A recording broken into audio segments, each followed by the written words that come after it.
Bien, yo quiero pues presentarles para quienes no conocen este maravilloso panel que le da a uno hasta susto. Allá está Luisito, que es nuestro director del Ministerio de Alabanza, hermana Mayrín, que oiga, acá está, o sea, la líder de mujeres, por allá el copastor, el pastor, bueno, esto es una bendición. Pero antes de empezar con nuestro tema, hoy hay un tema especial y es el quinto sentido. Ya hemos visto la vista, la visión de Jesús, ¿cierto? Hemos visto cómo escuchaba Jesús, qué palabras escuchaba, hemos visto cómo hablaba, hemos visto, ¿cuál me falta?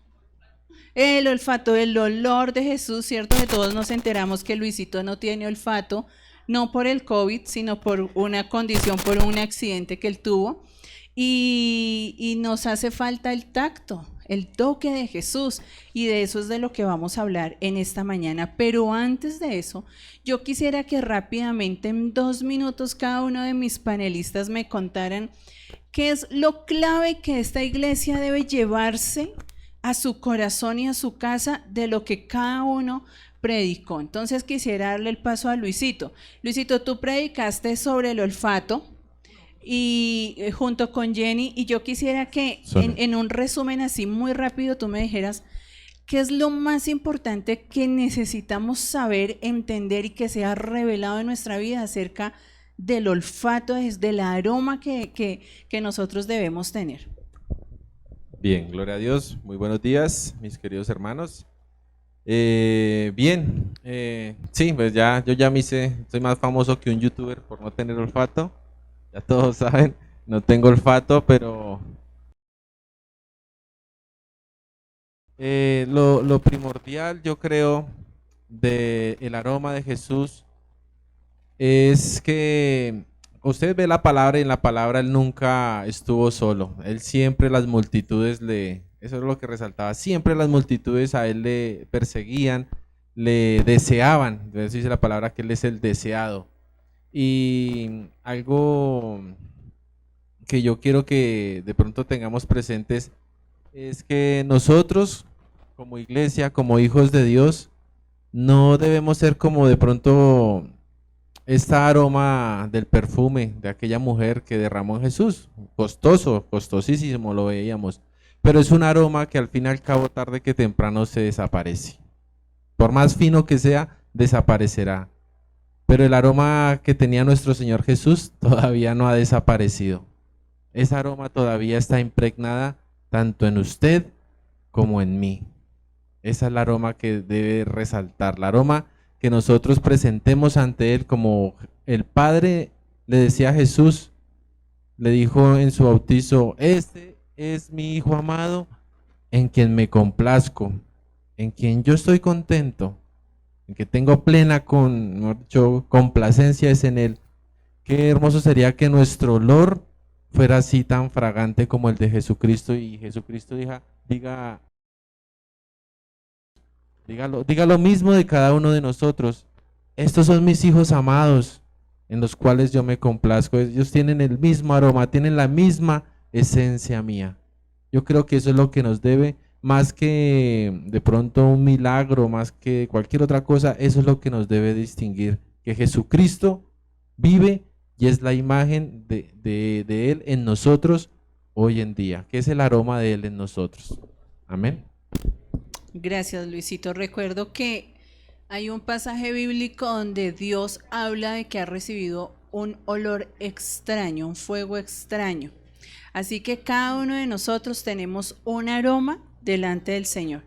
Y lo que debemos buscar es ser aroma agradable, que suba un aroma, que cuando nosotros empecemos a orar y empecemos a alabar, el Señor de verdad se agrade de nuestro olor, no físico, sino de nuestro olor espiritual. Ahora, hermana Mayrín, recuerdo que cuando ustedes predicaron con el hermano Eldrin, hacía su merced la comparación de uno ve muy bien de cerca, otro ve muy bien de lejos y se complementan. ¿Qué será lo más importante que necesitamos dejarle a la iglesia con respecto a la visión, a ese sentido de Jesús? Bueno, Dios les bendiga. Sí, realmente el Señor marcó nuestras vidas con eso de hablar de la mirada, porque en lo natural, pues así como mi esposo ve mejor de cerca y yo veo mejor de lejos y nos complementamos, pues darnos cuenta de que la mirada de Jesús está siempre sobre nosotros y cómo nos mira, pues hablábamos en esa oportunidad de que Él no condenó, su mirada no fue condenatoria como a veces nosotros solemos hacer con muchas personas por situaciones. Vimos también que hay una mirada a veces de negación en donde por temor, por circunstancias también de no querer que otros sepan que somos cristianos o que somos servidores o que hemos decidido ser diferentes, como lo hizo Pedro, que negó en ese momento al Señor y el Señor lo miró con una mirada que jamás cambia, porque realmente esa es su mirada siempre, y pues sobre todo la mirada de la salvación, la crucifixión en la cruz, que aún nosotros todos siendo pecadores, Él murió por cada uno de nosotros y miraba aún a los que tenía en las dos cruces de al lado con mucha misericordia y a todos los que lo estaban condenando allí. Una frase que dejamos ese día, que mi esposo invitó a que la guardaran, la anotaran, es de que si quieres impactar a alguien, pues ámalo cuando no se lo merece. Y eso para nosotros cuesta muchísimo, porque lo primero que sale a nuestra mente es, ¿cómo le voy a dar amor si mira cómo se ha portado conmigo? Mira lo que me ha hecho, mira lo que está haciendo. Y solamente acercarnos constantemente a la mirada de Jesús nos va a hacer reflejar su mirada y poder amar al que creemos que no se lo merece. Yo me pregunto, ¿usted y yo nos merecemos la salvación? No. Sin embargo, Él nos mira con esa misericordia todos los días. Muy bien, tremendo, ¿cierto? César usa una frase y es darle una cachetada de gracia a la persona que no se lo merece. Y entonces a veces hay personas que nos portamos no tan bien, ¿cierto? Con otras. Y César siempre me dice, vamos a darle una cachetada de gracia. Y es hacer algo que no se merece, pero que es gracia, ¿cierto? Es solamente por la pura gracia. Entonces, si hoy estás enojado con alguien, es un buen día para darle una cachetada de gracia. Amén. Bien, vamos a darle la oportunidad, Olmer. Ellos fueron los primeros que iniciaron esta serie y nos hablaban acerca del sentido del gusto, de hablar, de las palabras. Y entonces, hermanito pastor, lo molesto yo y le digo hermanito pastor, cuéntanos por favor lo más importante que debe saber la iglesia con respecto a lo que ustedes dos predicaron. Hay algo que sucede en medio de nuestro vocabulario diario y continuo, y es con lo cual usted que puede hablar en este lugar se relaciona. Buenos días, buenas tardes, muchas gracias, ¿cierto? El poder que hay en todo aquello, ¿cierto? Dice que de la llenura de nuestro corazón es que nosotros hablamos, ¿cierto? Prácticamente eso usted y yo lo conocemos. Y yo estoy seguro que Jesús era tan lleno del Espíritu Santo que Él para cada situación tenía una respuesta clara y concisa ante el que se tuviera que enfrentar, ante el que tuviera que ir, ¿cierto? Y es que nuestro vocabulario cambia cuando vivamos en la llenura del Espíritu Santo. De esa forma cambiará nuestro vocabulario. No sé usted qué se pueda imaginar cuando llegó a los pies del Señor y cómo era. O cómo ha cambiado su vocabulario cuando de pronto sufre algún machucón con la puerta. ¿Cierto? No sé qué tanto haya cambiado ese vocabulario, ¿cierto? O cuando se tropieza, qué tanto ha cambiado su vocabulario. O cuando está con ira, o cuando está con enojo, o cuando está triste. O sea, estoy seguro que Jesús sabía manejar las diversas situaciones y las diversas circunstancias porque estaba lleno del Espíritu Santo. Después de ahí, de lo que sucedió en Hechos, lo que yo les contaba acerca del cojo que saltó en el templo y gritó, por ese milagro que hizo Pedro en ese lugar, fue juzgado, fue señalado y fue llevado ante el concilio, ¿cierto? Pero ¿sabe qué sucede cuando él va ante el concilio? Podría decir que usted vaya delante del presidente. Ay, ¿yo cómo le voy a hablar? ¿Yo qué le voy a decir? No, ¿qué palabras le voy a decir? Inclusive el vocabulario que usted, si usted está lleno del Espíritu Santo, el vocabulario que usted le va a decir a nuestro presidente va a ser vocabulario que ni siquiera él conoce, porque viene de parte de Dios. Y le dice Pedro, dice, entonces Pedro, lleno del Espíritu Santo, eso está en Hechos 4:8, entonces Pedro, lleno del Espíritu Santo, le dijo. ¿Qué quiere decir le dijo? Que le habló, que se expresó con él, que le dijo, bueno, aquí estoy yo. Sí, sucedió ese milagro, sí señor, pero ¿qué va a suceder conmigo, cierto? Dice, gobernante del pueblo y ancianos de Israel. Tenemos que decir al Señor Jesús, o inclusive muchas veces tenemos que ser menos de nosotros y más del Señor, porque nuestras palabras van a tener más poder y más autoridad si son dirigidas por el Espíritu Santo. Amén. Tremenda la responsabilidad que tenemos de cómo hablar, ¿cierto? De cómo hablarle a otras personas, cómo hablarle en nuestra casa, cómo hablar en el día a día.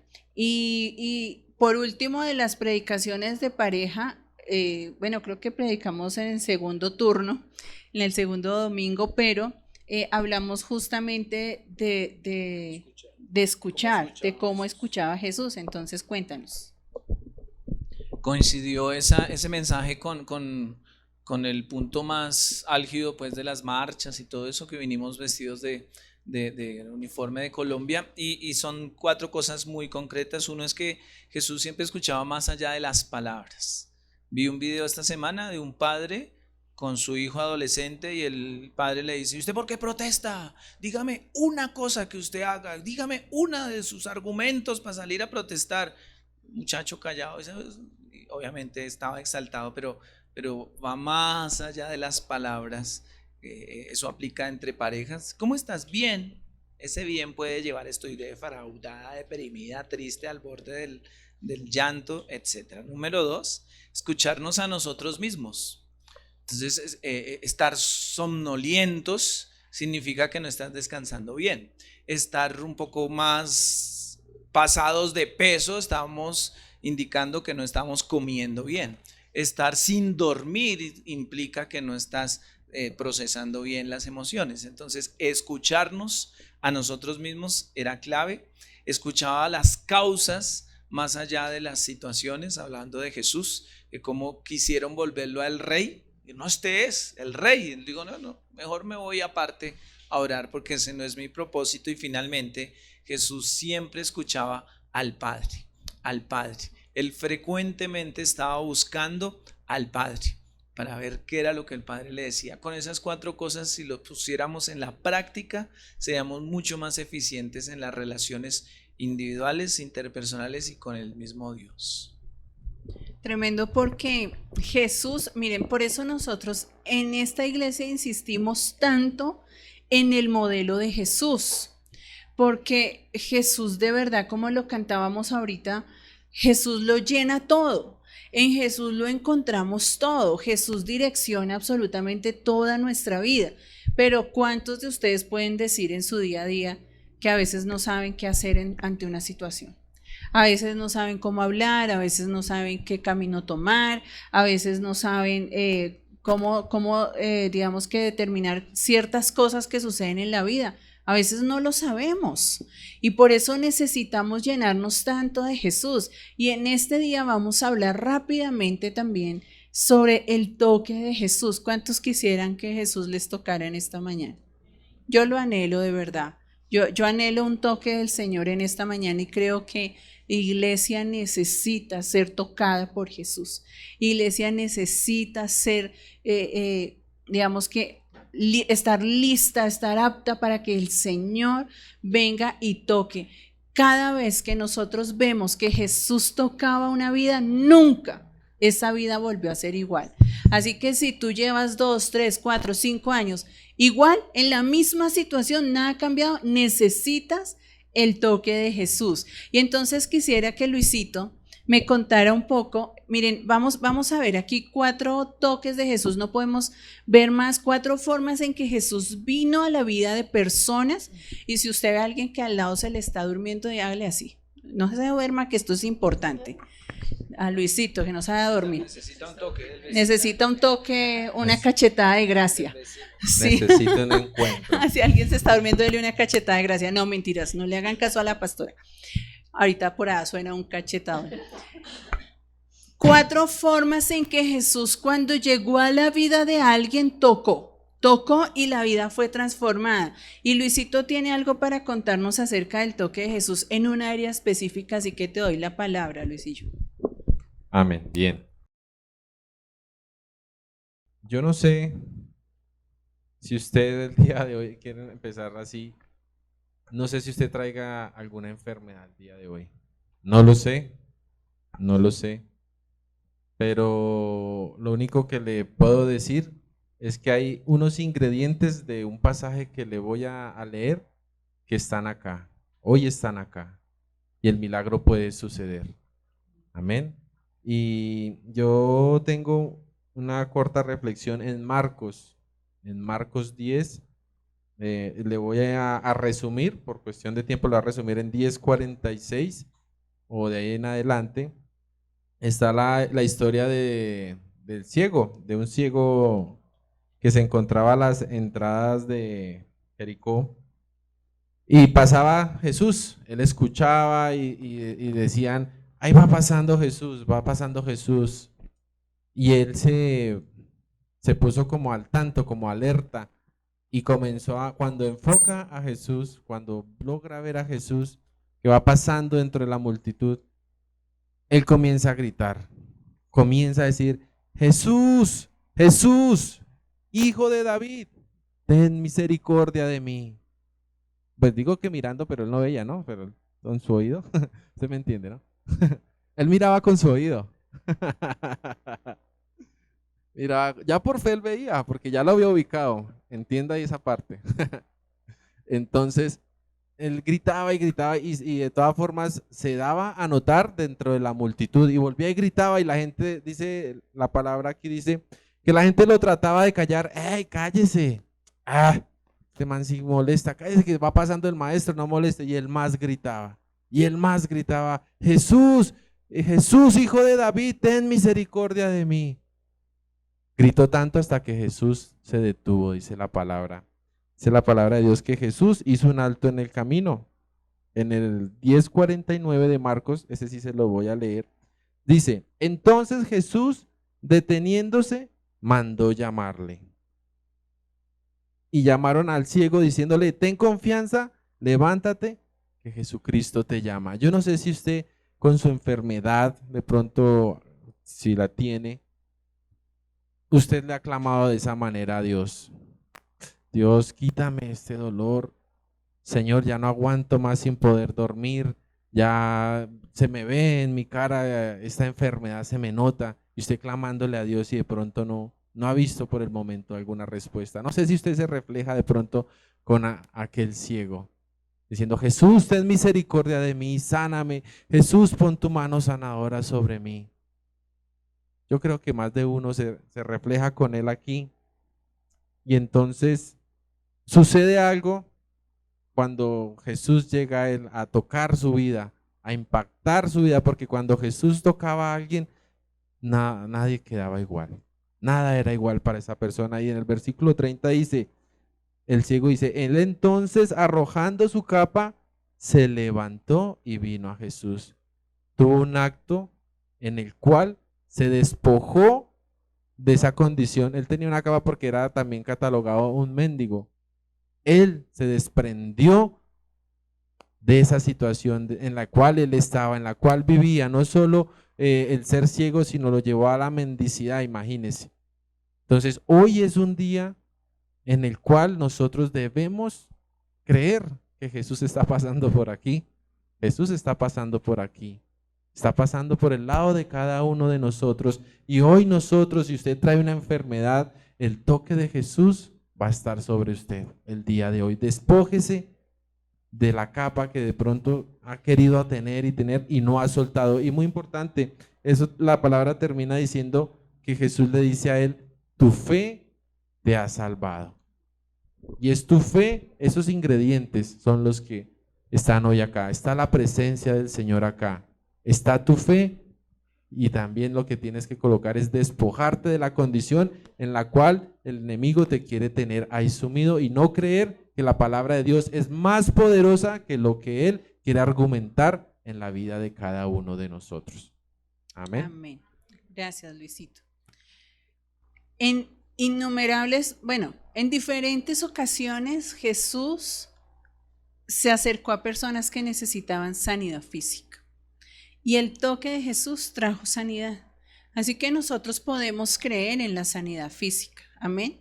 en que Dios puede sanar de una enfermedad, Dios puede sanar de una dolencia, Dios puede hacerlo y lo acabamos de ver, es lo que nos ha dicho Luisito. Nosotros necesitamos crecer en fe porque escrito está, amén. Pero Jesús no solamente sanó en lo físico, sino también hubo otro tipo de sanidad, porque miren que Jesús contempla todas las áreas del ser humano. Aunque nosotros quizá hoy no logremos tocar todas las áreas, Él lo hace en cada una de las áreas. Hoy vamos a ver también con hermana Mayrín otro tipo de sanidad que el Señor traía cuando había toque de Jesús. Sí, yo le quiero hablar de esas enfermedades que como no se ven, parece que no le prestamos mucha atención. Luis estaba mencionando las que se ven, mencionó nuestra cara. En nuestra cara a veces se nota, ¿verdad? Cuando tenemos un dolor y todo lo que significa lo físico. Y en la misma palabra de Dios dice que nosotros somos espíritu, alma y cuerpo. Sí, y hay una parte que a veces como no se ve, pues la dejamos pasar. Y es esa parte emocional. Esas heridas que desde nuestra infancia, que por alguna situación que hemos atravesado, por un divorcio, por la pérdida de un familiar, de un hijo, de un esposo, por esas situaciones en donde nos hemos sentido rechazados, donde hubo abandono de un padre o de una madre en cualquier momento de nuestra vida, porque a veces pueden pasar en la infancia, pero también pasan siendo adolescentes, siendo incluso jóvenes hacia la adultez, y eso marca, deja heridas que pues las vamos almacenando, las vamos dejando allí. Yo lo quiero invitar a ver en este toque de sanidad emocional en una historia que está en Lucas capítulo 7, versículo 12. Y sabe que en estos tiempos hemos visto muchas personas pasar por dolor. Yo creo que a todos nos ha tocado atravesar situaciones dolorosas en estos tiempos, ¿sí? Y una de ellas es justamente el perder a un ser querido.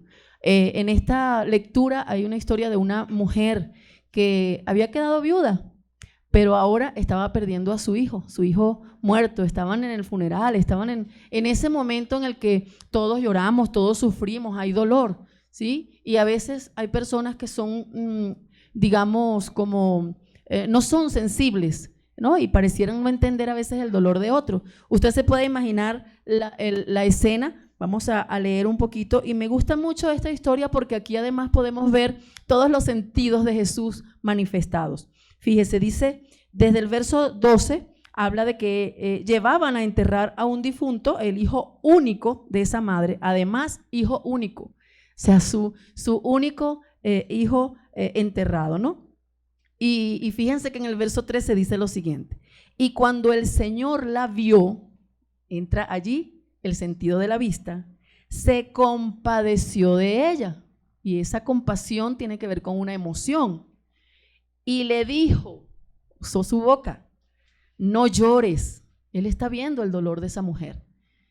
Y acercándose, dice, tocó el féretro. ¿Usted se imagina que usted esté en ese momento allí y que la persona que se está velando, pues por ese toque en el féretro, como dicen en las palabras siguientes, el joven se levantó porque Jesús le dijo, joven, a ti te digo, levántate.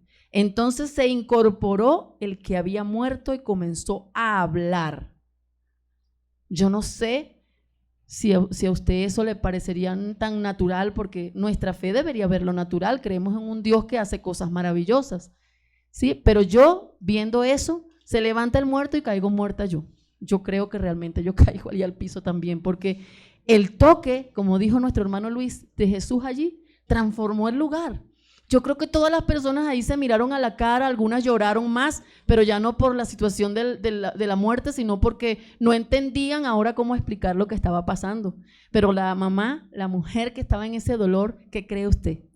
Que quedó impactada, transformada su vida. Y fíjese que aquí, pues, tres cosas. Jesús se compadeció de los sentimientos de desilusión de una madre viuda. No sé por cuál cosa ha pasado usted de todas las que yo he mencionado, y a lo mejor no ha sentido que alguien es compasivo hacia usted, que alguien le tiende la mano, que alguien le entiende en su dolor, ¿sí? Que alguien a lo mejor le puede dar la palabra correcta para usted salir de esa situación en la que está atravesando. Jesús entendió lo que ella estaba viviendo Y muchas veces sentimos es que no me entiende, es que no tengo quien me ame, es que ya no confío en nadie porque esa herida que me causaron me hace pensar que todo el mundo me va a herir igual. Y por último, no sé quiénes ven novelas aquí, espero que no muchos levanten la mano. ¿Quiénes han visto una novela? Claro que sí, todos hemos visto novelas alguna vez. Las novelas terminan siempre con una historia feliz, ¿sí o no? ¿Verdad? El protagonista se casa con la protagonista después de que sufrieron tanto y que hubo tanto rollo en esa novela.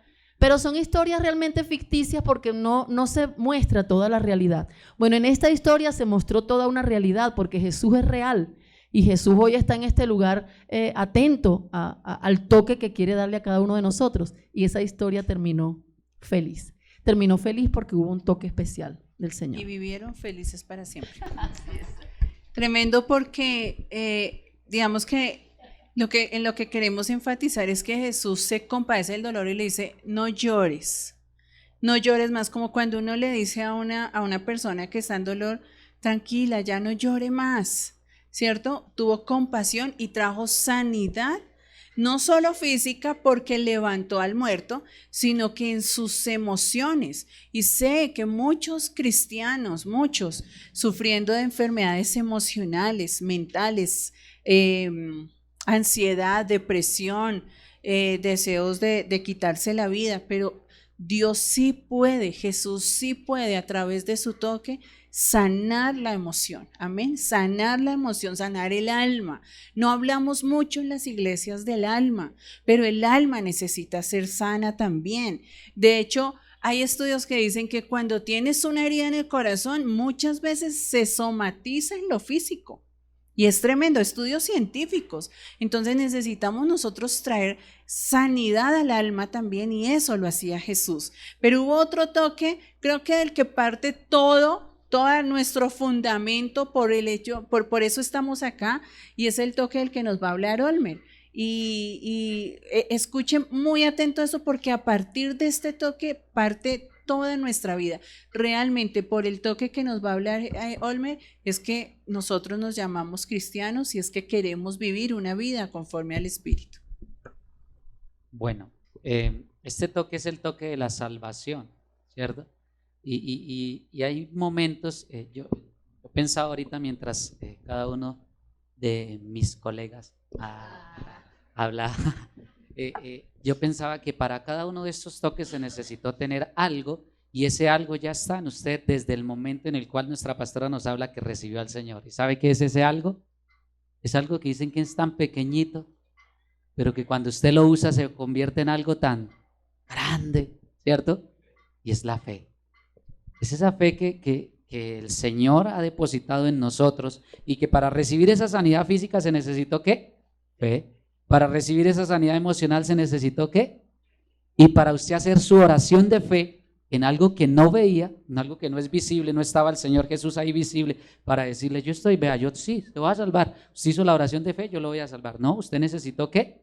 Fe para poder creer. ¿Sabe qué sucede? Que esa fe la utilizamos una sola vez y ya, como que algo que utiliza usted una vez y la guardó. Vino, hizo la oración de fe y ya. Inclusive la oración dice algo muy explícito, ¿no? ¿Oración de qué? De fe. O sea, necesita que conlleve fe. Y hay un diálogo entre un personaje que se acerca a Jesús, siendo rico, que ahorita les voy a decir lo que significa el nombre de esta persona, y es Jesús y Nicodemo. ¿Alguien lo recuerda? Cuando tengan un hijo, pónganle Nicodemo. Nicodemo, ven para acá, ¿cierto? ¿Por qué les digo que le digan Nicodemo? Porque Nicodemo significa victorioso, conquistador, sobre él, pero no solo sobre él, sino también del pueblo. Tremendo, ¿no? O sea, conquista sobre él, o sea, se domina a sí mismo, su nombre lo dice, pero también sobre el pueblo. Era un rico fariseo, ¿cierto? Maestro en Israel y miembro del Sanedrín.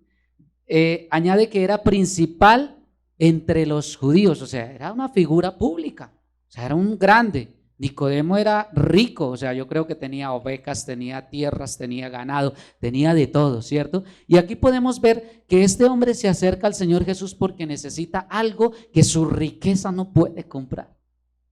Y podemos ver que la salvación es para pobres, pero también es para ¿qué? Para ricos, ¿cierto? Para aquel que está en pobreza y se acerca al Señor, y al recibir esa salvación, sí nos han hablado que recibimos ¿qué? Un paquete completo, ¿cierto? Que recibimos ese paquete completo porque recibimos su gracia, recibimos su perdón, recibimos su amor, recibimos su misericordia, recibimos abundancia, ¿cierto? Porque yo puedo decir que cuando yo vine al Señor, yo realmente vivía en escasez. Vivía en escasez, pero después conocí al Señor, pero también puse en práctica su palabra, porque no es solo conocerle y decir, yo conozco al Señor y yo sé que Él prospera, pero ¿qué está haciendo usted por esa prosperidad? Usted está trayendo sus diezmos, sus ofrendas, está dando al pobre, está dando a la viuda, está dando al huérfano, al extranjero, ¿cierto? Porque eso es lo que nos habla el Señor, para que Él nos supla las riquezas en gloria, ¿por medio de quién? De Cristo Jesús. Entonces es para pobres, pero también para ricos, para jóvenes y para ancianos, ¿cierto? Porque ahí, les leo el texto para que nos identifiquemos un poquitico más con lo que nos habla ahí el Señor. Perdón, dice en Juan 3, dice, había un hombre de los fariseos que se llamaba Nicodemo, un principal entre los judíos. Este vino a Jesús de noche y le dijo, Rabí, sabemos que has venido de Dios como maestro, porque nadie puede hacer estas señales que tú haces sino está Dios con él. Respondiendo Jesús y le dijo, de cierto, te digo que el que no naciere de nuevo no puede ver el reino de Dios. Nicodemo le dijo, ¿cómo puede un hombre nacer de nuevo viejo?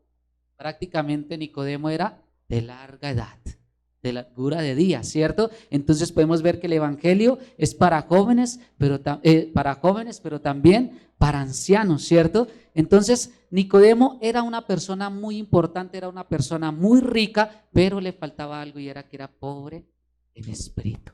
¿Qué es una persona pobre en espíritu? ¿Cierto? Aquella persona pobre en espíritu es aquella que conoce al Señor, pero también se aparta, ¿cierto? O sea, viene, hace su oración de fe, ya, listo, chao, pare de contar, yo ya hice la oración de fe, entonces yo ya soy salvo, entonces me alejo. Pero también es una persona que anda también sin Dios, que nunca ha escuchado del Señor, ¿cierto? Podríamos preguntarnos, ¿por qué el hombre necesita a Jesús? Lo mismo que nos acababa de decir nuestra pastora, porque Jesús es el único que puede llenar los vacíos internos, emocionales, pero también es el único que puede traer sanidad física, vacíos que nadie sabe ni conoce, pero que solo el Señor sí los conoce y los puede llenar, ¿cierto? No podría perdonar al no sentirme perdonado, no podría amar al no sentirme amado, pero cuando usted viene al Señor Jesús se encuentra ese paquete completo, y en el cual se puede refugiar, y en el cual puede encontrar ese perdón y ese amor que podemos dar a los demás. Amén, así es. Todos los que estamos acá somos salvos, amén, diga amén. Si usted parte hoy, sea por el COVID, por las manifestaciones, por lo que sea, usted va directamente a la presencia del Señor, amén, somos salvos. A veces se nos olvida ese maravilloso regalo y necesitamos recordarlo y decirle al Señor, Señor, gracias porque soy salvo. Claro, ser sanos es importante, sí, no nos gusta estar enfermos, es duro. Tener sanidad emocional es importante, claro que sí. Pero la salvación es la base de todo, amén. Entonces, lo que nunca debe olvidársenos por encima de cualquier cosa es que ustedes y nosotros ya somos salvos y vamos delante de la presencia del Señor. Y hay un último toque, bueno, no es el último, pero es el último que vamos a hablar hoy, que sé que a la mayoría le interesa mucho más, muchísimo más de lo que ya hemos dicho. Entonces voy a dejar aquí al pastor que nos hable de eso. Sí, y interesa porque es de lo más tangible, y es el toque de la prosperidad. Muchas personas están sanas, físicamente no les duele nada, están felices y con razón. O sea, dicen, no, pues yo no tengo así conflictos emocionales, no dudo de mi salvación, pero estoy endeudado, pero tengo que mañana pagar el arriendo y no tengo. Pero me toca irme a pie porque no tengo dinero, y esta situación no es solo de estas semanas, sino llevo meses o incluso años en lo mismo. El pasaje que ancla este concepto, a un principio bíblico, es la multiplicación de los panes. Usted sabe la historia, mucha gente está escuchando a Jesús y Jesús dice, oiga, yo quiero invitarles a comer. Y dice, gastemos aquí una comida. Y empieza Andrés, Felipe y los demás a decir, usted está loco, ni $1.000.000 alcanza para darle de comer a toda esta cantidad de personas. Y dice, pero aquí hay un niño, aquí hay un joven que tiene 5 panes y 2 peces. Pero ¿qué es esto para tantos? Nuestros pocos y limitados recursos que a nuestra visión son escasos, son pocos, son cortos, no alcanzan. En las manos de Dios pueden hacer grandes milagros. Entonces, si debes 1.000.000 y solamente tienes 20.000 en este momento en tu bolsillo, con esos 20.000 puede Dios, con la actitud correcta y con el toque de Dios en tu corazón, generar milagros en el tema económico, físico, materialmente, que tú lo puedas ver así. Al final, Dios, Jesús mejor, ora, se multiplican los panes en las manos de los apóstoles, o sea, empiezan y gastan y sacan pan y pescado y sacan y miran y sacan, todos comen. Pero si usted mira el texto, por tiempo no le cuento, pero no lo vemos, perdón. Primero Jesús hace que se recuesten en la hierba, los recuesta, dice acuéstense. Y eso también habla de la necesidad la necesidad que tenemos de descansar. Si tú trasnochas de tanto pensar en la plata que no tienes, no puedes hacer nada para hacer que dinero llegue. ¿Estoy siendo claro? Es decir, vas a amanecer sin dinero, trasnochado. Si tú durmieras y roncaras, igual vas a amanecer sin el mismo dinero, pero con el beneficio de haber descansado. Muchas veces necesitamos reposar y decir, Señor, ya hice lo que correspondía, ya trabajé, ya me esforcé, ya ahorré, ya diezmé, ofrendé, ya hice, ahora yo descanso porque sé que tú me vas a ayudar. Y lo último que quiero compartir es que después de que todos comieron, y no poquito, sino harto, como adolescentes comieron, sobraron 12 canastas. 12 canastas como la de afuera, como la que ustedes y yo llenamos con la ofrenda de mercado, sobró. No eran solo sobras de pedacitos que no, sino hubo tanto. ¿Quién quiere más pescado y pan? No, yo ya no quiero más. Como cuando usted lo invitan a almorzar a la casa de alguien y usted dice, no, yo ya no quiero más. Eso no lo dice el texto, pero a mí me gusta pensar, adivine quién fue el primero que le ofrecieron que llevara canastas para la casa. Adivinen. Al joven, al muchacho, al que puso los 5. Dijo, ¿usted puso 5 panes, 2 peces? Sí. ¿Quiere llevar 12 canastas? Ay, pero yo solo no puedo. No, tranquilo, le ayudamos. Es de los mismos creadores de una viuda que no tenía nada y dio lo nada que tenía, y Dios vino y mostró su poder. Entonces, muchas veces nos vemos en la encrucijada, y con esto termino. El dinero del recibo es exactamente la misma cifra que el dinero del diezmo y la ofrenda. No sé si les ha pasado. Y entramos en esa dualidad, en ese conflicto, en ese angelito hablándonos acá y ese demonio hablándonos acá. Usted habrá comido de los frutos de esa decisión. Lo que quiero decir es que si damos aún de lo que no tenemos, Dios se encarga del resto y nos puede dar 12 cestas llenas. ¿Aló? Nos puede dar con nuestros escasos y cortos recursos hacer milagros abundantes. Y si hablamos con cada uno, no solo de aquí, sino de algunos de los que están ahí sentados, habrán visto gente que les han pagado los partes que se merecían pagar. No, tranquilo, yo le pago. No, ¿cómo así? Cosas de testimonios en el área económica que vienen y complementan esa salud integral que estamos hablando. Pensaba ahorita que lo que pasa es que el dar es un acto de fe. Por eso es que se mueve la mano de Dios ahí. Cada una de las cosas o de los toques que hablamos aquí tiene que ver con la fe. A veces no damos es porque no tenemos fe, porque creemos que si damos nos vamos a quedar sin. Pero en realidad el dar es un acto de fe. Y creo yo, por lo menos puedo asegurar que estas 5 personas que estamos acá somos fieles testigos de lo que es el dar, de lo que es de verdad recibir porque damos. obviamente la misericordia y el amor de Dios, pero de saber que nos sostiene es el Señor, porque en nosotros ha sido claro el principio de dar. Amén.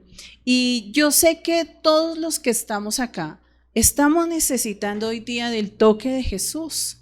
Todos, en diferentes situaciones, en diferentes áreas, en diferentes niveles, pero todos estamos necesitando de ese toque de Jesús. Y ojalá usted con esto que escucha acá siga investigando en la palabra qué otros toques. Mire, Jesús trajo sanidad en el área sexual, Jesús trajo sanidad en el área matrimonial, Jesús trajo sanidad de hijos y padres, Jesús lo complementa todo. Entonces ojalá usted vaya y diga, no, pues no tocaron el área que yo necesitaba ya, pero usted puede ir a la palabra. Amén.